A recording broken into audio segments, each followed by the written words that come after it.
So today we're going to discuss the discovery of the cell. So Robert Hooke is our first person that we're talking about. The word cell was first used in late 1665 by Robert Hooke. He looked at thin slices of cork, which was a plant cell, under the microscope.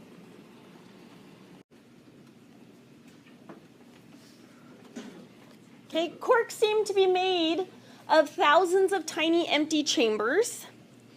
He called these chambers cells because they reminded him of tiny rooms in which he lived in the monastery.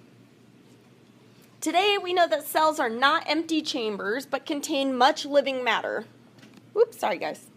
There you go. Anton van Leeuwenhoek, the late 1600s, okay, he made simple microscopes to observe things in nature that interested him. Okay, here's his microscope. It looks very weird.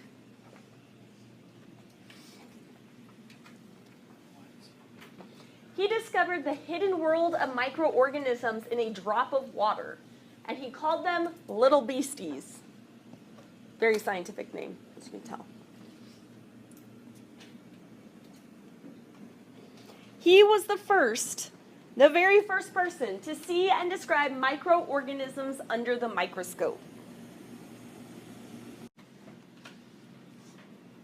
So on the road to cell theory, we also have Matthias Schleiden and Theodor Schwann.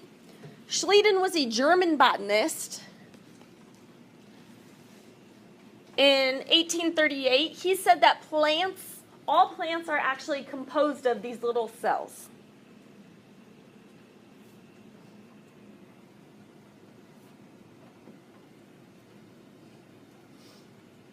Schwann took that a step further as a zoologist, and in 1839, so the following year, he said that all animals are also made of cells.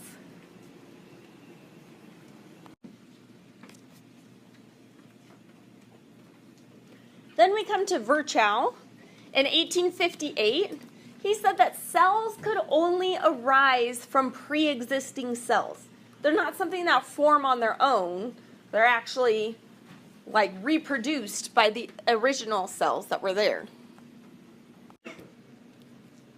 So the cell theory, okay, states three things.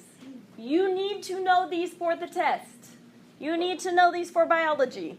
I would not be a good biology teacher if I did not teach you these things. Okay, so please make sure you memorize these. Star them, draw a cat next to it in your notes, I don't care. Make sure you know this is important. Okay, the cell theory states that 1, all living things are composed of cells. Every living thing is made up of cells.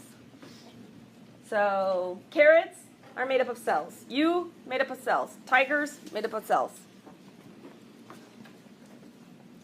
2, cells are the basic units of structure and function in living things. We talked about this a little bit yesterday, saying that the smallest or the basic unit of life is the cell. And do you guys remember what the basic unit of matter is? Atom. Excellent.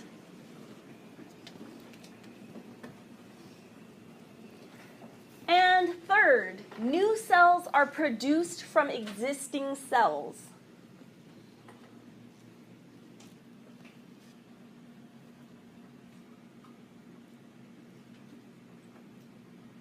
And that is the cell theory all summed up.